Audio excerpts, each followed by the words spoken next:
Good morning मेरे प्यारे विद्यार्थियों। उम्मीद है कि तुम अपने घर पर सुरक्षित हो। देखो मेरे प्यारे विद्यार्थियों, आज हम पढ़ने जा रहे हैं हमारा जो 9वां पाठ है, जब तक जिंदा रहूं लिखता रहूं। ये साक्षात्कार विधा है। साक्षात्कार का मतलब क्या है?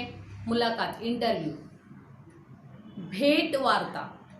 एक व्यक्ति जो है वो दूसरे व्यक्ति को प्रश्न पूछता है और उनके कार्यों के बारे में, उनके जीवन के बारे में, पूरी जीवनी या उन्होंने जीवन किस प्रकार से बिताया है, उनने जीवन में कौन कौन से कार्य किए हैं, उसके बारे में प्रश्न पूछते हैं। और सामने वाला व्यक्ति जो है वो उन्होंने जो अनुभव किया है उस अनुभव के आधार पर वो उत्तर देता है या जवाब देता है। यहाँ पर हमारे जो इंटरव्यू लेने वाले हमारे लेखक हैं वो विश्वनाथ प्रसाद तिवारी जी है। बहुत बड़े लेखक है, आलोचक है और संपादक है। ओके, हिंदी के जाने माने लेखक है वो। और अमृतलाल नागर जी जिनकी इंटरव्यू ली जा रही है, ये भी महान लेखक थे। और उन्होंने उनके बारे में उन्होंने जो लिखावट की है, जो लिखे हैं, कहानी, उपन्यास, कविताएं लिखी है, उनका उदय कैसा हुआ, उन्होंने क्यों लिखे हैं, उनको प्रेरित करने वाले घटक कौन से हैं, और फिर उन्होंने अंत में क्या बताया कि जब तक जिंदा रहूं तब तक लिखता रहूं। यानी कि उन्होंने आश्वासन दिया है कि जब तक मेरी जान में जान है तब तक मैं लिखता रहूंगा।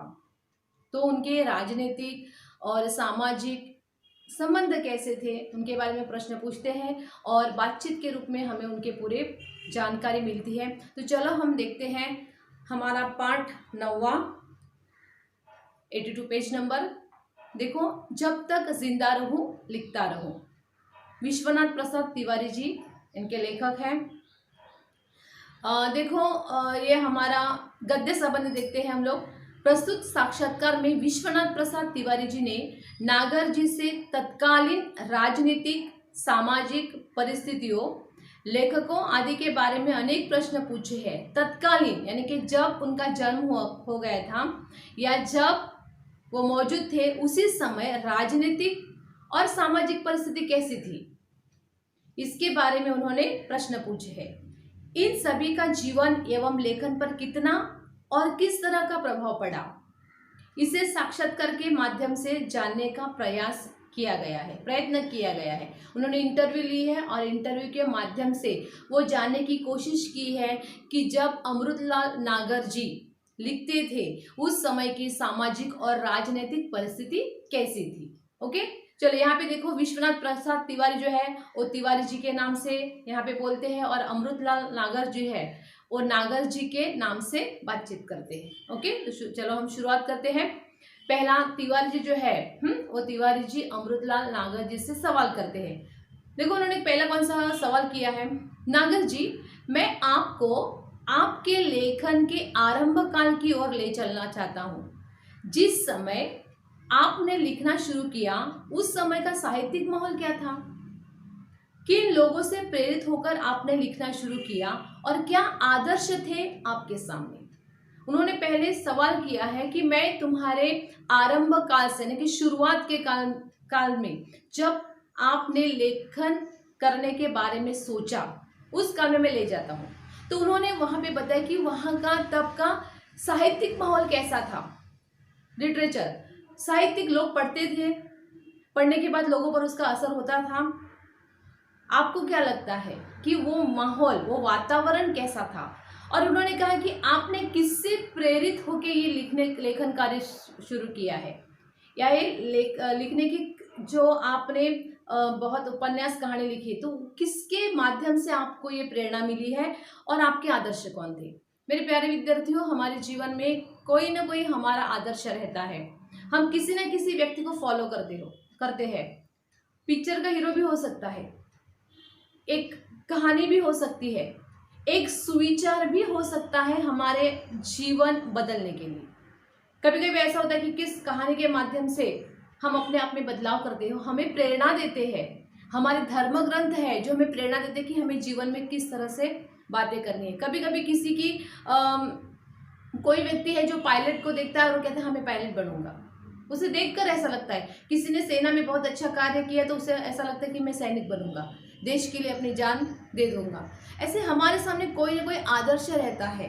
हमें हमारे घर के मम्मी पापा हमारे आदर्श हो सकते हैं, हमारे शिक्षक हमारे आदर्श हो सकते हैं। तो किसी ना किसी को आदर्श लेकर हम अपने जीवन व्यतीत करते। तो उन्होंने सवाल किया कि आपने किससे प्रेरणा ली है, आपके जीवन में कोई ऐसा आदर्श व्यक्ति था जो आपने लिखना शुरू किया। तो उन्होंने क्या कहा है, देखो नागर जी, लिखने से पहले तो मैंने पढ़ना शुरू किया था। आरंभ में कवियों को ही अधिक पढ़ता था। स्नेह जी, अयोध्या सिंह उपाध्याय की कविताएं ज्यादा पढ़ी। अभी उन्होंने क्या कहा है कि लिखने से पहले मैंने पढ़ना शुरू किया। बराबर है, अगर तुम्हें पेपर देना है, एग्जाम देनी है, तो उससे पहले तुम्हें क्या करना पड़ेगा, पढ़ाई करनी पड़ेगी ना, पढ़ना पड़ेगा, तभी तो तुम लिख सकोगे। हम जब पढ़ते हैं तभी हमें जानकारी होती है, तभी हमें ज्ञान मिलता है, और हमारे पास विविध प्रकार का ज्ञान आने के बाद हम अपने विचारों को उस तरीके से प्रकट करना चाहते हैं, फिर हमें लिखना आएगा।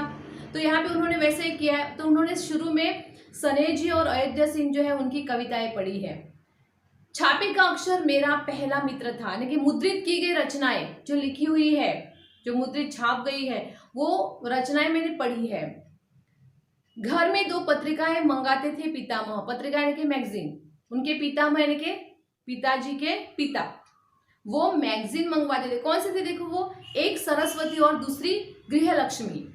उस समय हमारे सामने प्रेमचंद जी का साहित्य था, कौशिक का था। अभी देखो उनके घर में मैगजीन आते थे, गृहलक्ष्मी और सरस्वती, और उन मैगजीन में भी बहुत सारी लिखावट होती थी, बहुत सारे सुंदर लेख लिखे जाते थे हमारे जीवन के बारे में, आरोग्य के बारे में, बर्ताव के बारे में, व्यवहार के बारे में। तो उनसे उन्होंने जानकारी हासिल की है। और प्रेमचंद जी और कौशिक के बारे में उन्होंने जिक्र किया है। प्रेमचंद जो है उसे कलम के सिपाही कहा जाता है। हिंदी साहित्य सम्राट, उपन्यासों का, कहानियों का शीर्षस्थ स्थान पाने वाले प्रेमचंद एक में वैसे लेखक है जिसे कहानियों का सम्राट कहा जाता है। सम्राट का मतलब कौन, राजाओं का राजा। उनकी हर एक जो कहानी है प्रेमचंद जी की, वो नीति युक्त, नीतिपूर्ण ढंग से उन्होंने बताई हुई है। हमारे जीवन में बहुत सारा मायने रखती है, बहुत सारे हमें सीख देने वाली उनकी कहानियां होती है। तो उनकी कहानियों को, उपन्यास को पढ़ा है, और कौशिक जी के भी साहित्य को पढ़ा है। आरंभ में बंकिम के उपन्यास पढ़े। अभी बंकिम चंद्र चटर्जी, उन्होंने वंदे मातरम लिखा था, और वंदे मातरम गाया किसने था, रविंद्रनाथ, हमारे कवि जो है, और रविंद्रनाथ ठाकुर जो है, टैगोर, उन्होंने उसे गाया था, लेकिन लिखा था बंकिम चंद्र चटर्जी।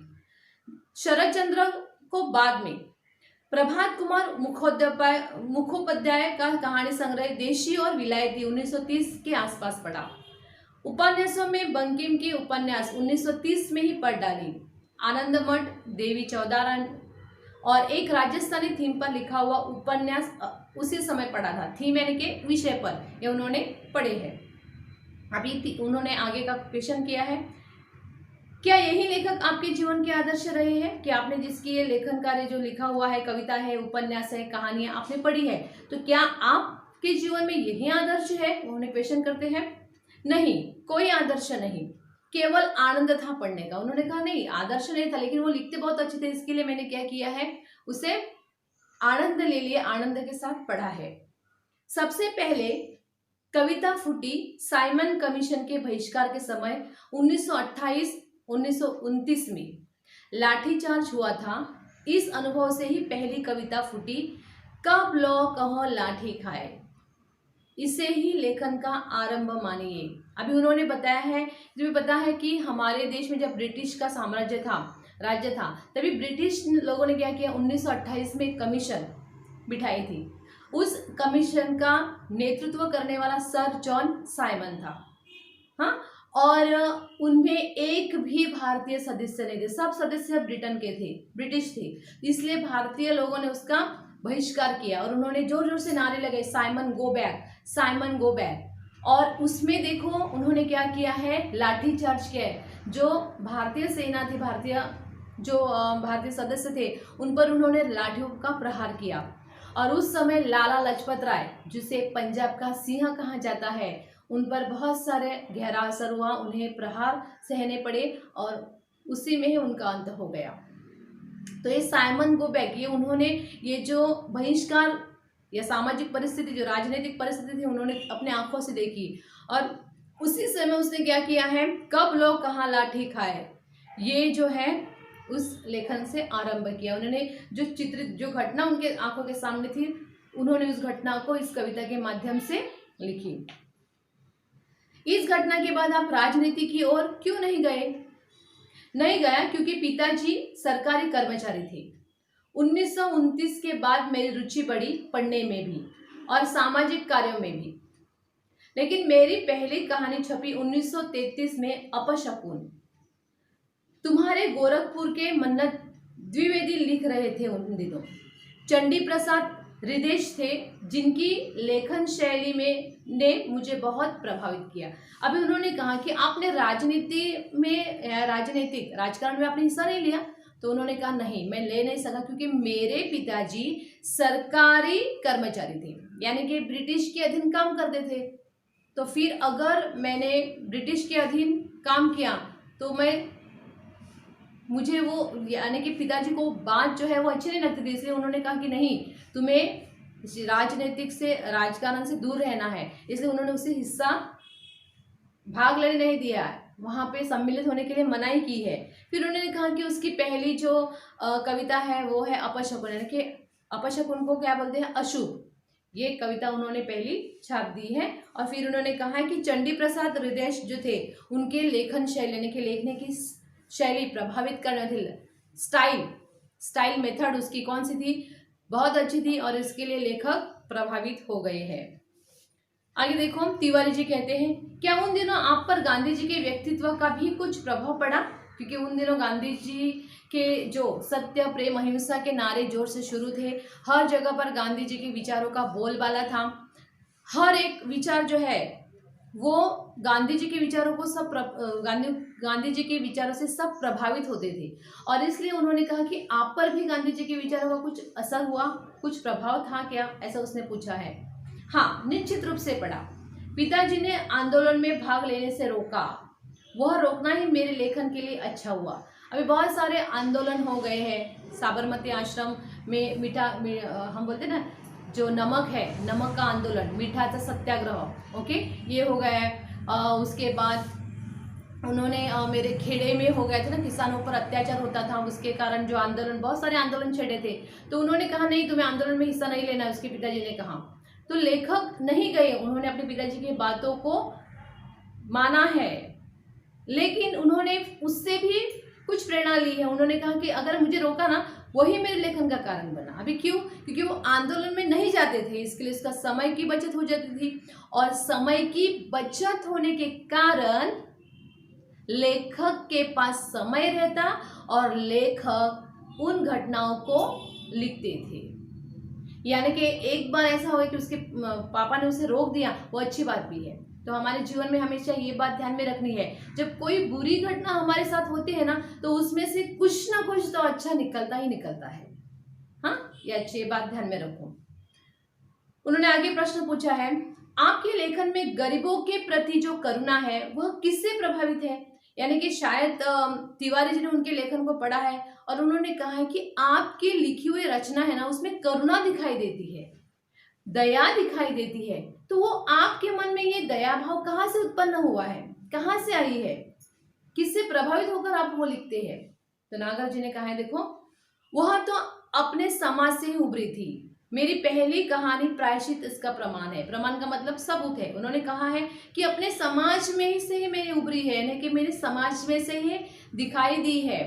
क्योंकि हमारे समाज में बहुत सारे लोग ऐसे हैं जो दया करने लायक है या करुणा के लायक है, हमें उस पर करुणा आती है, दया आती है। बहुत सारे लोग हैं कि जिनको 2 वक्त का निवाला नहीं मिलता है, अमीर अमीर होते जा रहे हैं, गरीब गरीब होते जा रहे हैं, उनके पास रहने के लिए जगह नहीं है, खाने के लाले पड़े हैं उनके, तो हमारे मन में उसके प्रति दया का भाव जागृत होता है। तो ये समाज जो है, समाज का चित्र यहाँ वहाँ मैं जब देखता हूँ तभी क्या हो जाता है, मुझे उसमें से ही ये सब मिला है। और उन्होंने कहा है कि मेरी पहली जो कहानी है वो प्रायश्चित है। अभी उन्होंने कहा है कि पहली कहानी आपकी अपशकुन है, तो शायद अपशकुन लिखी होगी और ये प्रायश्चित जो है वो पहले उन्होंने वो जो कहानी है वो फेमस हुई होगी, ऐसा कुछ होगा शायद। हमारे पारिवारिक संस्कार भी थे। मेरे पिताजी में एक अद्भुत गुण था, अद्भुत यानी कि अनोखा। वे किसी के दुख दर्द में तुरंत पहुंचते थे। इसने मुझे बहुत प्रभावित किया। अभी देखो, पारिवारिक संस्कार हमारे जीवन पर ज़्यादा से ज़्यादा प्रभाव हमारे पारिवारिक जीवन का होता है हमारे ऊपर। हमारे जीवन में हमारे परिवार का बहुत सारा हाथ होता है। हमारे परिवार में किस तरह से लोग एक दूसरे के साथ बातचीत करते हैं, अर्थात हमारे मम्मी पापा, भाई बहन, चाचा चाची, दादा दादी एक दूसरे के साथ किस प्रकार का बर्ताव करते हैं, इस पर हमारे संस्कार होते हैं। और इसलिए ये संस्कार उसे किससे मिला है? पारिवारिक यानी परिवार से मिला है। परिवार ये शब्द जो है उसका पारिवारिक, ये क्या है? उपसर्ग है या प्रत्यय रूप है? प्रत्यय रूप है। परिवार का पारिवारिक और परिवार का सपरिवार, यह उपसर्ग रूप है। ओके, तो उन्होंने क्या कहा है, देखो कि ये मेरे पिताजी में एक अद्भुत अनोखा गुण था। कौन सा? कि दूसरों के दुख दर्द को देखते ही देखते उनके मन में दया का भाव जागृत होता था और वो उसे मदद करते थे। उन्होंने देखा है अपने परिवार में, अपने पिताजी को देखा है कि कोई व्यक्ति संकट में हो, विपत्ति में हो, तो उनके पिताजी दौड़कर उसकी मदद करते हैं, सहायता करते हैं। उन्होंने उसे देखा है और उस गुण को उन्होंने आत्मसात किया है। ऑटोमेटिक हमारे मन में वो आज हमारे पास वो मम्मी पापा के गुण आ जाते हैं। ओके, तो यहाँ पे उन्होंने कहा कि मेरे परिवार में ऐसे थे और इसलिए ये अद्भुत गुण जो है वो मुझ में आ गया है, मैं उससे प्रभावित हो गया हूँ।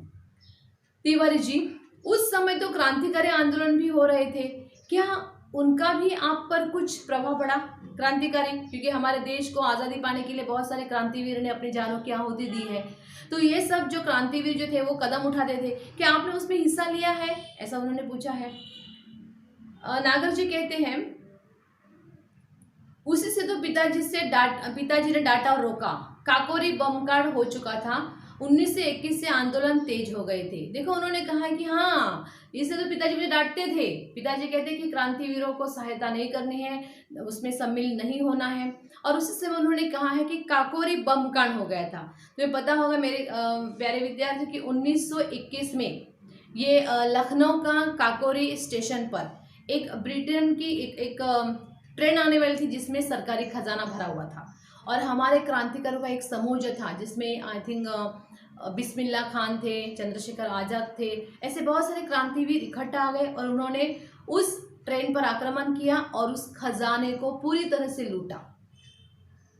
और तब ये जो कांड हो गया, इस कांड को काकोरी कांड कहते हैं, क्योंकि लखनऊ के काकोरी स्टेशन पर ये हो गया था, इसके लिए उसे काकोरी कांड कहा जाता है।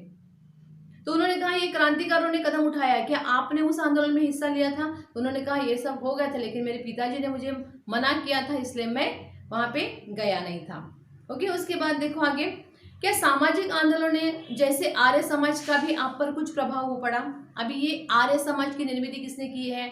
स्वामी दयानंदा सरस्वती जी ने। अभी उन्होंने क्यों की है? क्योंकि देखो, आर्य समाज, हमारे समाज में बहुत सारी अंधश्रद्धा थी, अंधरूढ़ी थी, परंपराएं थी। ऐसी परंपरा जो थी जो हमारे मन में, हमारे तन में, हमारे समाज को खोखला बना रही थी, और इसलिए उससे मुक्ति पाने के लिए उन्होंने आर्य समाज की निर्मित की है। तो ये सामाजिक बदलाव था कि हमारे समाज में जो अंधश्रद्धा है, या तो देखो हिंदू समाज में जो फैली हुई सामाजिक रूढ़िवादी थी, उन्हें दूर करना है। तो इसीलिए आर्य समाज की निर्मित की। क्या आपने ये सामाजिक बदलाव में आपने हिस्सा लिया था? ऐसा उसने प्रश्न किया है। आरंभिक असर है थोड़ा जरूर।